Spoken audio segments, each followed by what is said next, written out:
അതിസങ്കീർണ മേഖലയായ വയനാട് കാന്തൻപാറയിൽ ഇന്ന് നടത്തിയ തെരച്ചിലിൽ 4 മൃതദേഹമാണ് കണ്ടെത്തിയത്. PPE കിറ്റ് ഇല്ലാതെ മൃതദേഹം മാറ്റാനാകില്ലെന്ന് ദൗത്യസംഘം അറിയിച്ചു.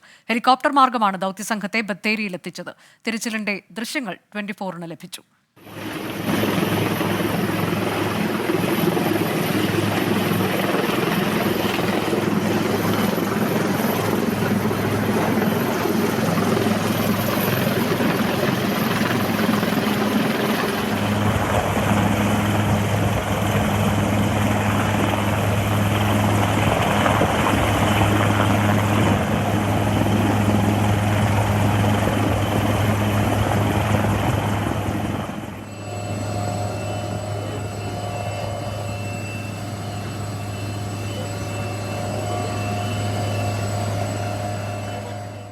നമ്മൾ 9 മണി 10 മണി മുതൽ റിപ്പോർട്ട് കൊടുത്തിട്ട് ഇപ്പോൾ സമയത്തായി നമുക്ക് 3:52 ഈ സമയത്ത് നമുക്ക് ഇപ്പോൾ ഹെലികോപ്റ്റർ വന്നിട്ട് ആകെ തന്ന സാധനം ഒരു PPE കിറ്റ് വരെ അല്ലാതെ ഈ ഇത്രയും 12 ദിവസം കഴിഞ്ഞ് ഈ ബോഡി ഇവിടെ കിടക്കാൻ തുടങ്ങിയിട്ട് അത്രയും അഴകിയ ഒരു ബോഡിയാണ്. ആ ബോഡികൾ നമ്മൾ എടുക്കണം എന്നുണ്ടെങ്കിൽ PPE കിറ്റ് പോരാ. പക്ഷെ PPE കിറ്റെങ്കിലും നമുക്ക് എന്താക്കിയിട്ടില്ല, ഇവരെത്തിച്ചെന്നില്ല. അത്രയും പറഞ്ഞതാണ്. ഇപ്പൊ നമുക്ക് ആകെ 2 ഗ്ലൗസും പാക്ക് ചെയ്യാനുള്ള 2 കവറുമാണ് തന്നത്. ഇതിലൊന്നും അത് എടുത്ത് കൊണ്ടുപോക്കൽ നടക്കൂല. ഇപ്പൊ ഇത്രയും സമയം കഴിഞ്ഞപ്പോൾ നമുക്ക് കയറാനൊക്കെ ബുദ്ധിമുട്ടാണ്.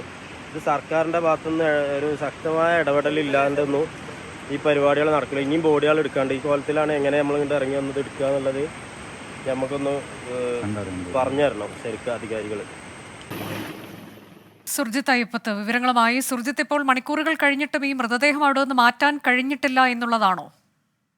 അനുജ, ആ ഒരു ദൗത്യം എത്രമാത്രം അതിസങ്കീർണമാണ് എന്നുള്ളത് ആ ദൃശ്യങ്ങളിൽ നിന്ന് തന്നെ വ്യക്തമാണ്. പ്രത്യേകിച്ച് ആ മേഖലയുടെ ഭൂമിശാസ്ത്രം, ആ പ്രദേശം എന്ന് പറയുന്നത് കാന്തൻപാറ വെള്ളച്ചാട്ടവും സൂചിപ്പാറ വെള്ളച്ചാട്ടത്തിൽ നിന്ന് വരുന്ന വെള്ളം ചേരുന്ന ആ ഒരു ഭാഗമാണ്.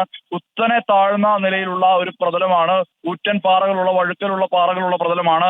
അവിടേക്കാണ് ഈ ദൗത്യ സംഘം എത്തിയത്. അതായത് ഇവരെല്ലാം തന്നെ സന്നദ്ധ പ്രവർത്തകരാണ്. ചാമ്പ്യൻസ് ക്ലബ്ബ് റിപ്പൺ, അതോടൊപ്പം തന്നെ STPയുടെ ഏതാനും പ്രവർത്തകർ. ഈ ചാമ്പ്യൻസ് ക്ലബ്ബിലെ അലി, നൌഫൽ, ഷാനവാസ്, രാഹുൽ, മുബഷീർ, ഇബാസ്, മുഹമ്മദ്, കബീർ, ഇവരാണ് ഈ സംഘത്തിൽ ഉൾപ്പെട്ട ആളുകൾ. ഇവരുടെ നേതൃത്വത്തിലുള്ള സംഘമാണ് ഇന്ന് രാവിലെ തന്നെ പുറപ്പെട്ടത്. വാളത്തൂർ ഭാഗത്തുകൂടിയാണ് അവർ നേരെ ഈ പ്രദേശത്തേക്ക് ഇറങ്ങുന്നത്. അതിനുശേഷം തിരച്ചിൽ നടത്തി 4 മൃതദേഹങ്ങൾ ആ മേഖലയിൽ കണ്ടു. അതെല്ലാം തന്നെ അഴുകിയ നിലയിലുള്ള മൃതദേഹങ്ങളാണ്. ഇന്ന് 12 ദിവസമായിരിക്കുന്നു. സ്വാഭാവികമായും മൃതദേഹങ്ങളെല്ലാം തന്നെ അഴുകിയ നിലയിലാണ്. അവർക്ക് അതിന്റെ അടുത്തേക്ക് എത്താൻ കഴിഞ്ഞെങ്കിലും അത് എടുത്തു മാറ്റുക എന്നുള്ളത് വലിയ പ്രതിസന്ധിയാണ്. ഇതിനിടയിൽ ഹെലികോപ്റ്റർ ഒരു വട്ടം വന്ന് പരിശോധന നടത്തി പോയി. അതിനുശേഷം വീണ്ടും ഹെലികോപ്റ്റർ എത്തി. പിന്നെ ഇവർ ഈ കൃത്യമായ രീതിയിൽ തന്നെ ഇവർ അധികൃതരുമായി സംസാരിക്കുന്നുണ്ടായിരുന്നു. ഇതിന്റെ അവസ്ഥ എന്താണെന്നുള്ളത്. ഇവർക്ക് ആകെ ലഭിച്ചത് 2 ജോഡി ഗ്ലൗസുകളും അതോടൊപ്പം തന്നെ ഈ മൃതദേഹങ്ങൾ പാക്ക് ചെയ്യാൻ ഉപയോഗിക്കുന്ന ബാഗുമാണ്. ആ ബാഗ് 3 എണ്ണമാണ് ലഭിച്ചത്.